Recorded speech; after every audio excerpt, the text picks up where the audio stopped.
Assalamu alaikum. I'm Rslc and I'm currently doing an online ACCL course at Raham School online campus.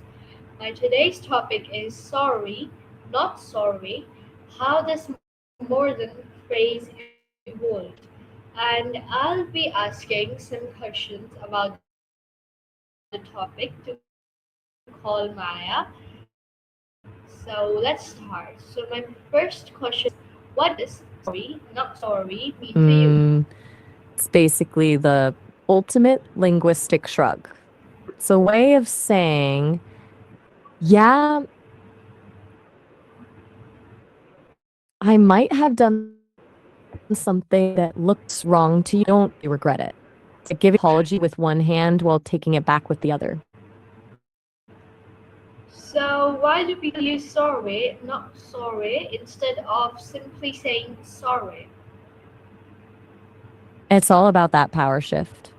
When you just say sorry, you're often taking a lower position or admitting fault. That sorry, not sorry flips the script. So to take that, like it turns a moment of potential guilt into a moment of confidence. Basically, telling the other person that you're standing by your choices, regardless of how they feel about them. Is the phrase meant to be funny, confident, or rude? Honestly, it's usually all three, just depending on who's saying it. It's a total chameleon.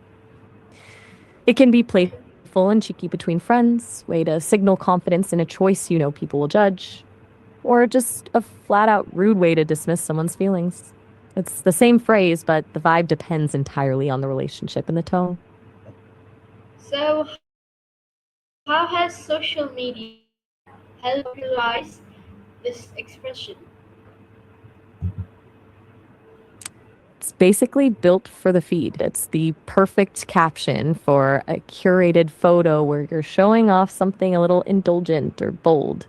Social media turns personal choices into public performances, and this phrase lets people own their behavior while acknowledging that others might judge it. It's evolved from a conversation into a hashtag, which really solidified its place as a badge of confidence. So what is the difference between I'm sorry and sorry, not sorry? Hmm. It's the difference between a peace offering and a victory lap. One is about ownership and empathy, while the other is about ownership and pride. When you say, I'm sorry, you're prioritizing the other person's feelings. But sorry, not sorry is essentially a disclaimer, telling the world that you're happy with the outcome, even if it caused a stir. Okay. So Hmm? Just checking in. You still work? so when is it Oh, appropriate to use this phrase? it's a bit of a social minefield.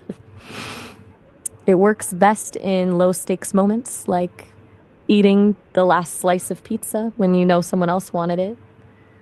There, it's just a cheeky way of owning the moment.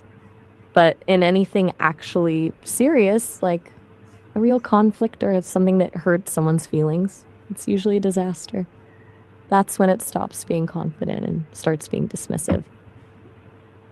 So does the phrase show confidence or disrespect? It depends entirely on whose side of the conversation you're on. It's kind of a tension between the two. To the person saying it, it usually feels like confidence because they're owning their choice without apology. But to the person hearing it, it often lands as disrespect because it explicitly says, I know I hurt you, and I don't care enough to actually be sorry. It's essentially the same action, just viewed from different sides of the table. And why do young people enjoy using modern slangs? Ha! Did that just say Gordon's legs? I'm guessing you meant the phrase. It's More probably than because it lets them. slang. More than slang. Wait, did you actually say Gordon's legs? I'm No, I getting said more Gordon's than legs over slang. here. I honestly have no idea what Gordon's legs are. Let me see if it's some kind of inside joke or a trend I've missed. Um, we should move on to the next question. On So, it. What's next? so can a phrase become popular without having a clear origin? Absolutely. Happens all the time. Yeah, it's all the time. Language doesn't always move in a straight line from point A to point B.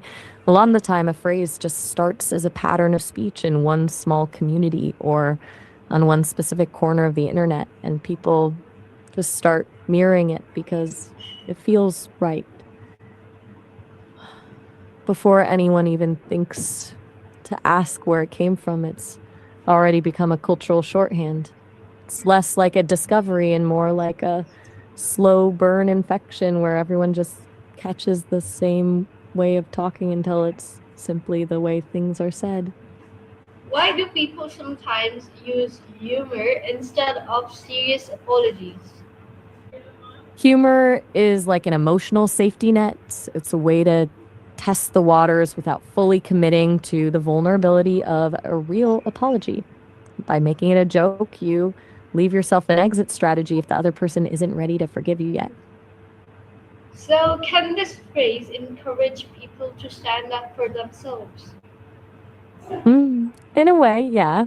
It can be a tool for boundaries, especially for people who have a habit of apologizing for things they shouldn't, like taking up space or having a different opinion.